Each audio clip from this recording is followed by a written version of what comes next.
नमस्कार, मैं हूं जगविंद्र पटियाल। आज पब्लिक इंटरेस्ट में बात मणिपुर की और वहां के नए जख्मों की होगी। कहते हैं ना, नफरत सिर्फ दर्द देती है। इसका ना मजहब होता है ना ईमान होता है। सबको पता है सजा तो गुनाह की होती है, प्यार की नहीं। ये भी सब जानते होंगे, लेकिन मणिपुर में सजा मोहब्बत को भी मिल रही है और ऐसी ही मोहब्बत के पेट में पल रही एक बच्ची जो आगे ये नहीं भूल पाएगी कि आखिरकार वो इस पूरे दर्द को कैसे होगा। इन बच्चों को लेकर हम चिंतित हैं। आप सोच रहे होंगे कि ये ऐसी ऐसी बातें क्यों कर रहा है। मैं आपको बताता हूँ। हमने हिंसा की राख को जरा सा कुरेदा तो दर्द का एक समंदर सामने आ गया। रोटी दवा को तरसता गांव दिखा। दुखों के दरिया में एक गोता थोड़ा सा लगाया हमने तो पैशन के नफरत, जो पैशन था ना, उसको नफरत की जमीन से तौबा करते फुटबॉलर मिले, यानी परेशान थे वो। मणिपुर के इसी गुमनाम दर्द में दबा सच आज आप देखेंगे।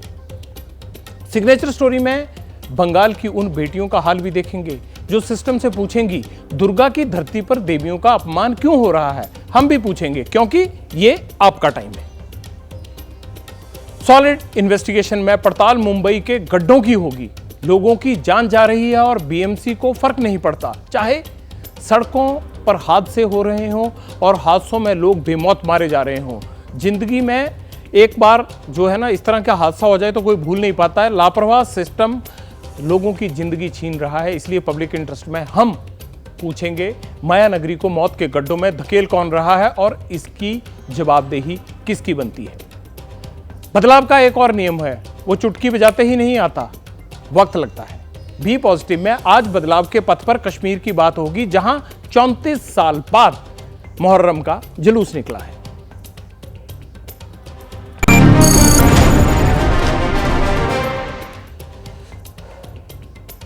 अब सिग्नेचर स्टोरी की बात कर लेते हैं।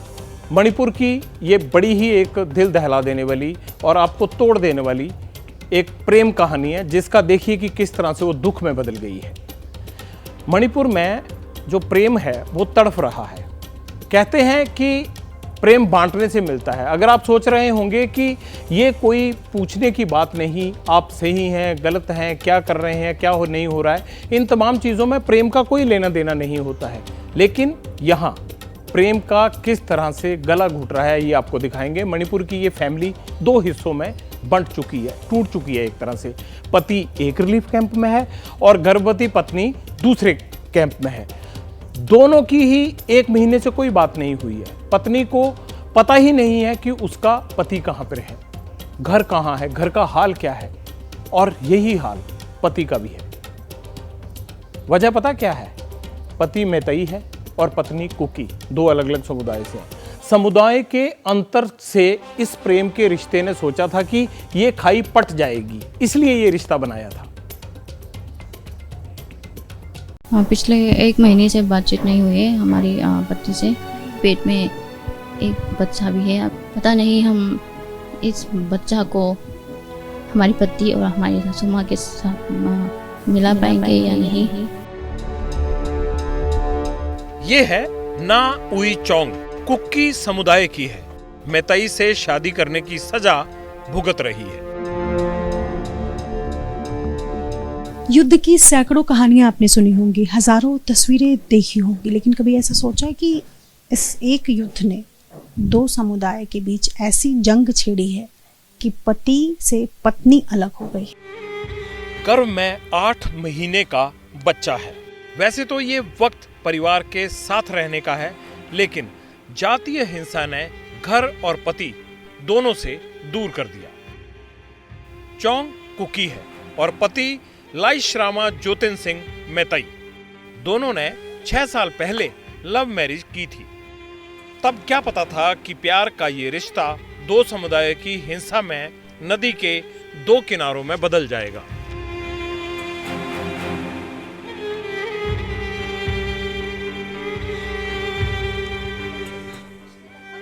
कितनी हसीन और खुशगवार थी वो जिंदगी, जिसमें ना हिंसा थी ना नफरत। दोनों समुदाय प्यार के एक बंधन में बंधकर मोहब्बत की नई इबारत लिखते थे। दोनों समुदायों को एक करने के लिए ऐसे रिश्ते मील का पत्थर थे। कैसे मिली थी?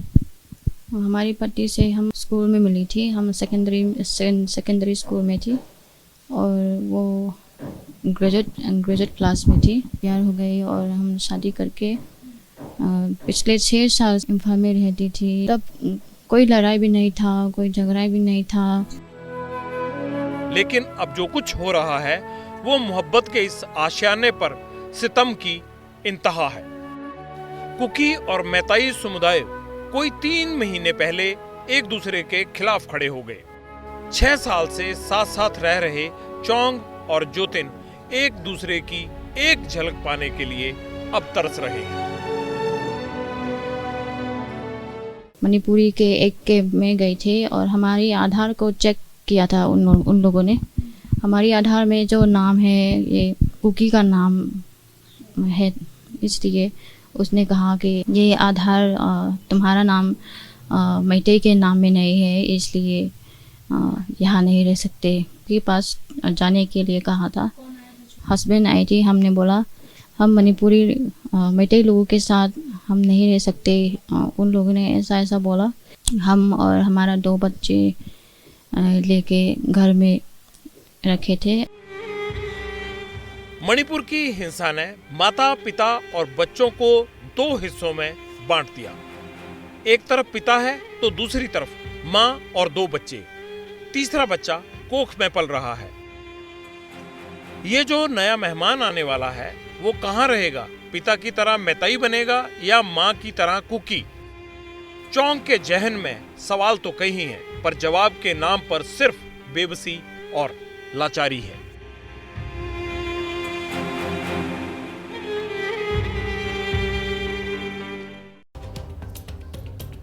देखा कहीं इस तरह से एक परिवार को 2 हिस्सों में बांट दिया। हिंसा, ऐसी हिंसा, लानत ऐसी हिंसा को बिल्कुल नहीं होनी चाहिए। हमारी रिपोर्टर निधिश्री अभी मणिपुर में ही है।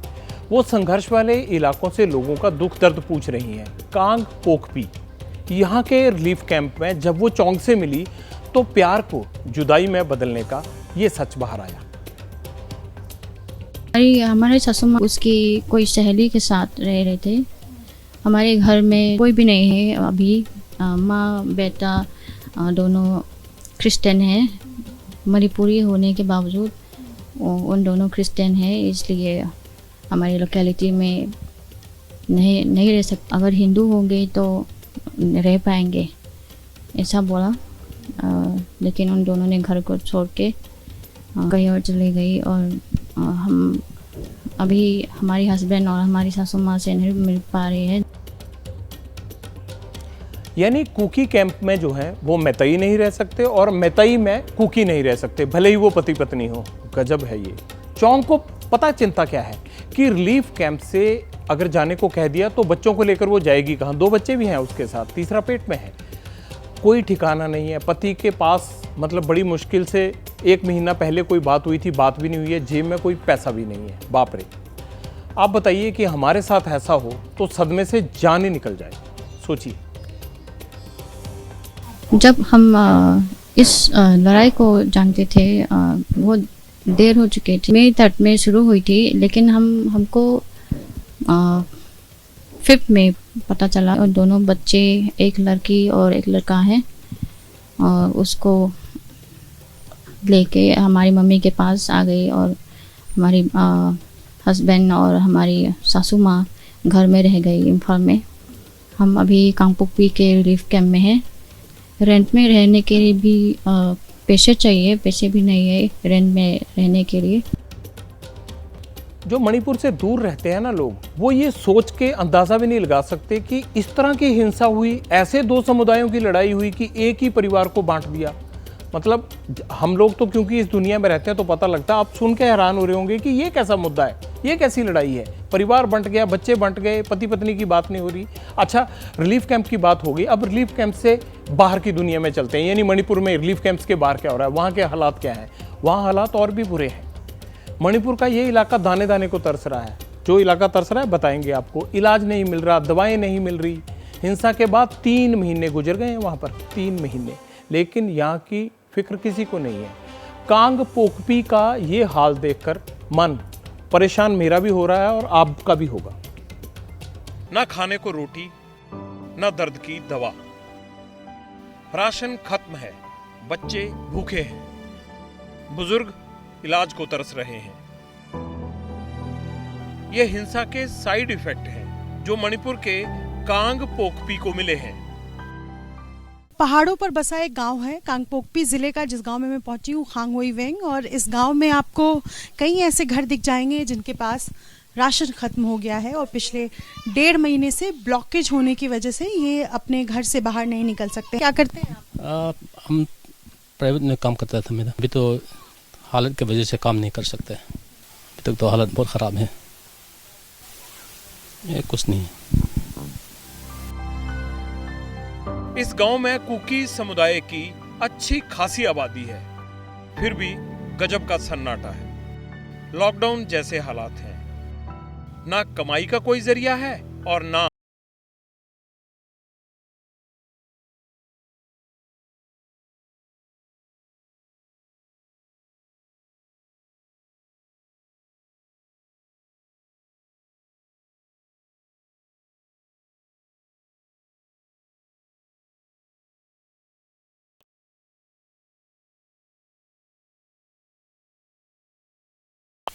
गाय का दूध हमारे आप हम ये दूध है, हाँ इतने से ही काम होगा?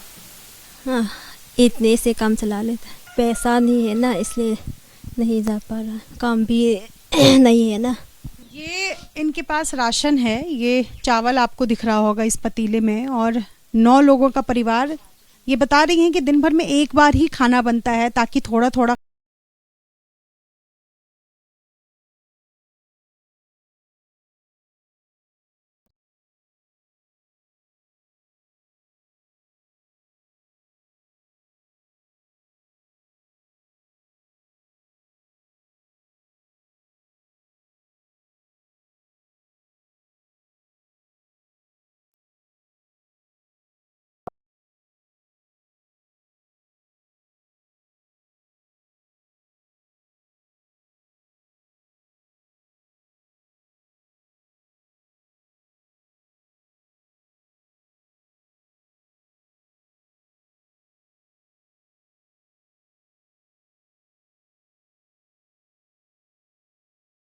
के बिना सब्जी भी बनाया। अभी मेरा पति भी काम नहीं मिल रहा, मैं भी नहीं मिल रहा है। 2 महीने से कोई पूछने नहीं आया, आया होता तो घर घर में भूख का बसेरा ना होता। हालात इतने बुरे हैं, ये हमारी संवाददाता निधि श्री से सुनिए, वो ग्राउंड जीरो पर ही है। खाली पर्स, लोटे में थोड़ा सा दूध, 4 मुट्ठी चावल पतीले में, खाने वाले 9। हालात देखे आपने कितने बुरे हैं। जिम्मेदार कौन है इसका? सवाल सैकड़ों परिवारों का है। हमने सोचा वाकई ऐसा हाल है। देखें मणिपुर सरकार ऐसे हालात में लोगों की सुविधा के लिए कितना पैसा खर्च करती है भी या नहीं उसके पास कोई पैसा। मणिपुर में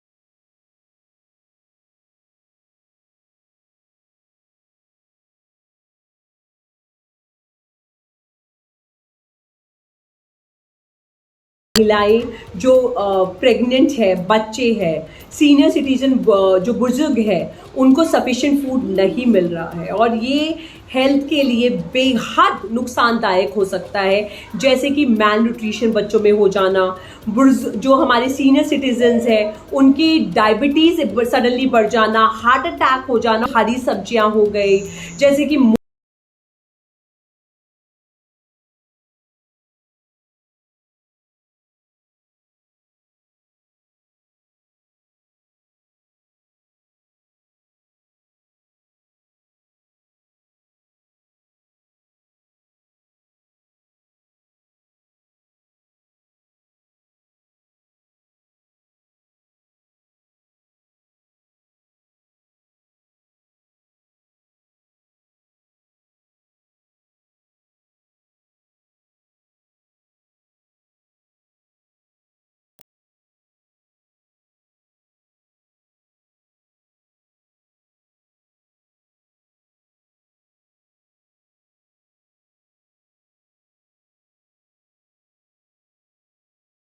होगी उनके मुकदमों की। वीडियो के पीछे कोई साजिश तो नहीं है, इसकी जांच सीबीआई भी कर सकती है, यानी कोई बड़ी एजेंसी करेगी, सीबीआई भी हो सकती है, उनकी जांच होगी। लेकिन कि ये 4 तारीख के वीडियो सेशन से पहले क्यों आए? वीडियो शूट मामले में केंद्र सुप्रीम कोर्ट में हल्फनामा दाखिल करेगा ताकि महिलाओं को जो इंसाफ देना है उसे सुनिश्चित किया जा सके। मणिपुर में 35,000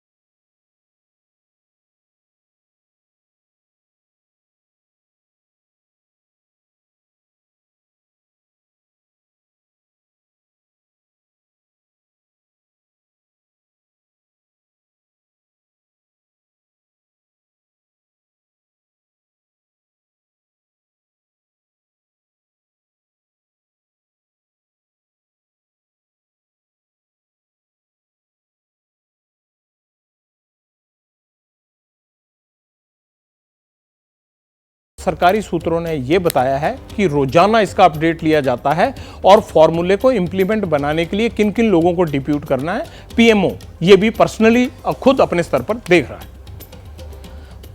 दो समुदायों के बीच हिंसा से मणिपुर झुलस रहा है, दर्द से करा रहा है मणिपुर में हिंसा की आंच कोलकाता में फुटबॉल की प्रैक्टिस में जुटे उन खिलाड़ियों को भी हो गई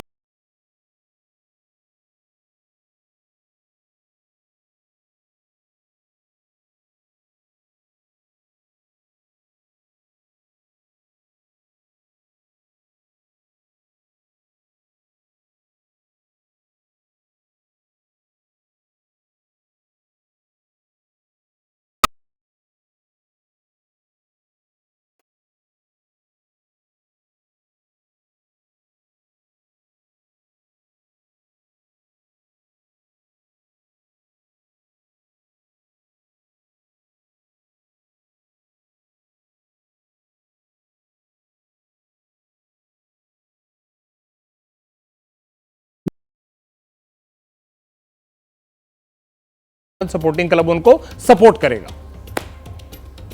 मणिपुर का हमारा टीम में बहुत प्लेयर है, हमारा गोलकीपर कोच भी मणिपुर का है। वो लोग को जो अभी हालात है मणिपुर का, तो हम लोग वो लोग को सबको बोला है जो तुम्हारा चाहे तो तुम्हारा फैमिली लेके आओ इधर, तो फैमिली इधर खेलेगा तो कंसंट्रेशन नहीं रहेगा। और उधर में इतना झमेला हो रहा है, झगड़ा हो रहा है, जिसके लिए हम लोग गोलकीपर कोच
মার ধরেছে, এমন করে মেরেছে দুজনাইকে কাপড় খুলে দিয়েছে।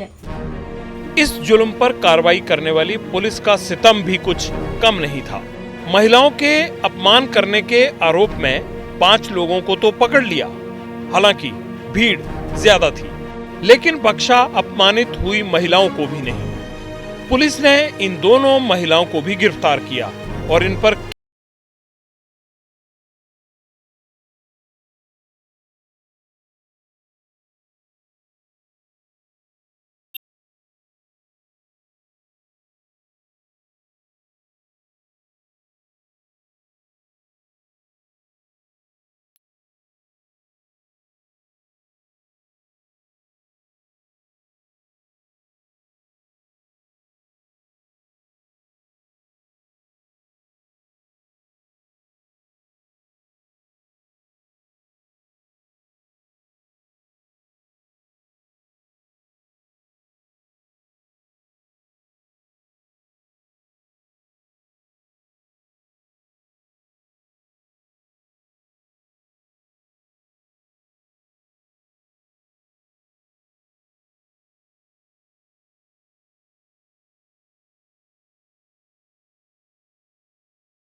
वन नाइट व्यू है, वो उनको मणिपुर दिख रहा है, मालदा नहीं दिख रहा है।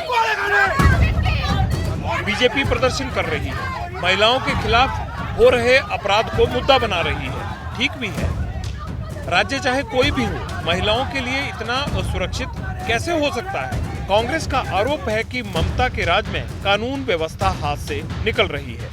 कानून और स्थिति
नज़र डाल लेते हैं कि किसने क्या लिखा है आज।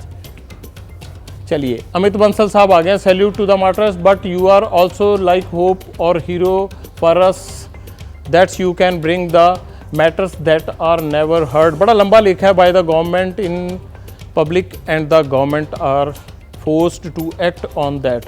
Thank you Amit ji. छोटा लिखिया कीजिए तो हम ज़्यादा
मुहर्रम की 8वीं तारीख इन पलों की गवाह बनी। श्रीनगर की सड़कों पर शांति और सौहार्द का माहौल था।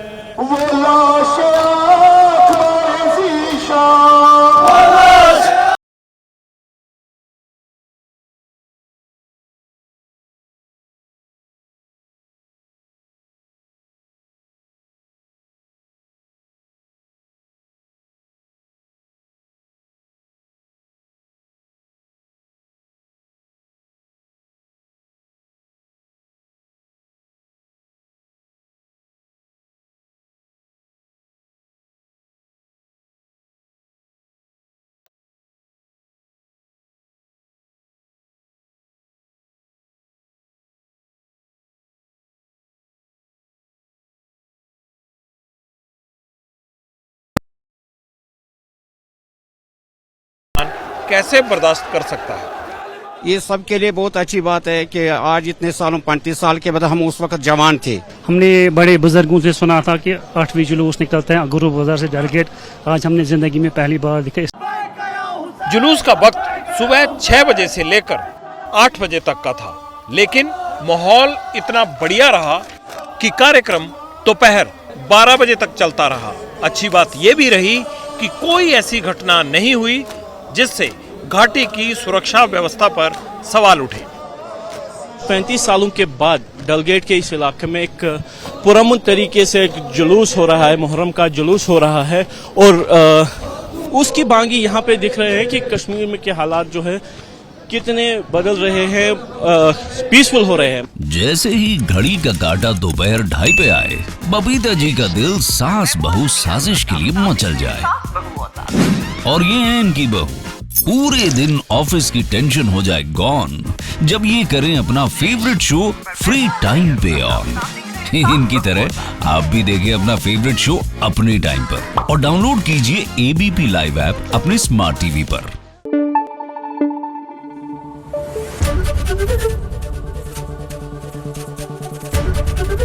एबीपी न्यूज आपको रखे आगे।